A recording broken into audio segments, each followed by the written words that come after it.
pagi kita ikuti penyampaian informasi dan peristiwa-peristiwa penting yang terjadi di Kabupaten Bone dalam Warta Bone.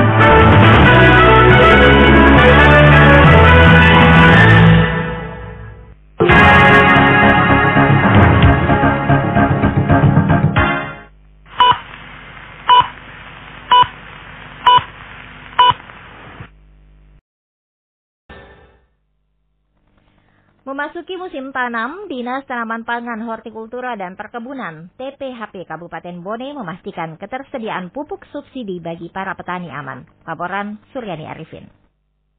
Untuk memenuhi kebutuhan petani di 27 kecamatan. Disebutkan bahwa kuota pupuk yang didistribusikan sebanyak 40.000 ton pupuk urea dan 26.000 ton NPK dengan jumlah keseluruhan sekitar 4,7 juta ton. Selain itu, tambahan pupuk bersubsidi yang telah disetujui oleh Presiden Republik Indonesia melalui Menteri Pertanian RI akan disalurkan pada bulan Juni 2024 mendatang, sebanyak 9,7 juta ton pupuk. Pihaknya mengungkapkan untuk petani yang ingin mendapatkan pupuk bersubsidi agar melakukan koordinasi dengan Badan Penyuluhan Pertanian BPP di masing-masing wilayah atau desa.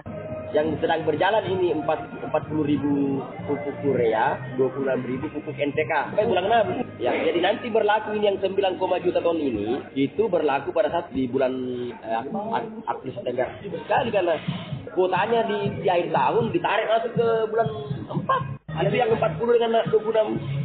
40 urea, 26 NPK sudah ada di bawah, sudah siap, sudah ready.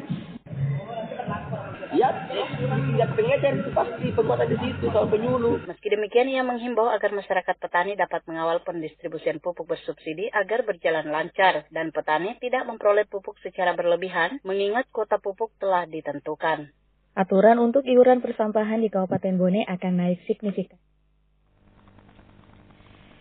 Retribusi sampah di Kabupaten Bone dipastikan akan mengalami kenaikan dari Rp5.000 menjadi Rp10.000 per satu rumah tangga. Laporan Ayunia Nindiati. Febrianto, aturan untuk iuran persampahan di Kabupaten Bone akan naik signifikan, baik iuran sampah masyarakat, badan usaha, hingga industri. Aturannya sendiri masuk dalam rancangan peraturan daerah pajak retribusi yang telah dibahas pada program legislasi daerah DPRD 2023 lalu. Kepala Dinas Lingkungan Hidup Bone, Dray Febrianto mengatakan, perubahan aturan ini dimaksudkan untuk menyasar badan usaha, khususnya industri besar seperti perhotelan, rumah sakit, hingga rumah makan. Dijelaskan saat ini aturan tersebut tengah menunggu keputusan Bupati definitif agar bisa diterapkan. Selama ini menurut Dray, iuran masih berpatokan pada regulasi yang dibuat hampir 15 tahun lalu, yang mana ini sudah tak lagi relevan dengan tingkat inflasi saat ini. Ada penaikan itu, ada perda baru, tapi sudah disahkan sih, tapi masih banyak yang prosesnya mau diginikan. Kenapa? Karena lebih 15 tahun perda retribusi sampah itu tidak berubah. Coba bayangkan saja misalnya contoh begini, rumah makan yang menghasilkan sampah hampir setengah kontainer setiap hari, itu hanya membayar retribusi sekitar Rp15.000 per bulan. Hotel, taruhlah hotel sekelas di Bone kan 2 Novena Helios, itu cuma membayar Rp50.000 per bulan. Produksi sampahnya gimana tiap hari? Tapi bervariasi sih, tergantung objeknya. Nggak sama gitu. Misalnya kayak rumah tinggal, kenaikannya berapa, fasilitas kesehatan rumah sakit, kenaikannya berapa, rumah makan itu pun pakai klarifikasi, terus rumah hotel, rumah kos, homestay itu dibedakan juga. Jadi agak banyak objek retribusinya. Ditambahkan penerapan untuk aturan ini akan melihat sejumlah indikator, salah satunya dengan melihat perda sejenis di daerah lain. Disebutkan nantinya iuran sampah bulanan rumah tangga akan naik dari Rp5.000 menjadi Rp10.000 per bulan. Anda masih mendengarkan Warta Bone hari ini.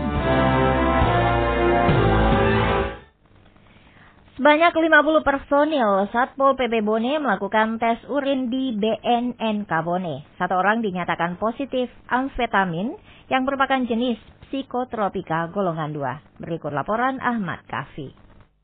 Polisi Pamung Praja Kabupaten Bone melakukan tes urin di Kantor Badan Narkotika Nasional Kabupaten Bone atau BNNK Bone, Jalan Stadion Lapatau, Watampone kemarin. Dari hasil tes urin tersebut, 1 orang personil Satpol PP dinyatakan positif amfetamin dan metamfetamin, berinisial AA. Kasatpol PP Andi Akbar mengatakan hal ini dilakukan untuk memastikan sudah tidak ada lagi pengguna narkoba. Ia menegaskan pemeriksaan tersebut juga sebagai bukti untuk menindaklanjuti adanya oknum Satpol PP yang ketahuan terlibat narkoba. Ia menambahkan tidak akan segan segan melakukan pemeriksaan langsung kepada anggota yang terbukti positif pada pemeriksaan urin ini. Iya, ada satu positif. Jadi bahwa saya sudah komitmen dari 51 orang yang kita screening tadi, 1 orang yang dinyatakan positif amfetamin itu sabu, ada sabunya. Kami memang sudah komitmen dari awal sejak kami bertugas Satpol PP 5 tahun yang lalu bahwa ketika ada anggota Satpol PP yang melakukan pelanggaran terkait dengan etik, maka kami akan langsung pecat, apalagi yang terlibat terkait dengan narkoba, kemudian yang keras lagi, mungkin ada hal-hal yang di luar itu akan kami pecat. Jadi terhitung juga setelah ada secara resmi laporan pelaksanaan pemeriksaan dari BNNK, maka hal itu juga kami lakukan pemecatan.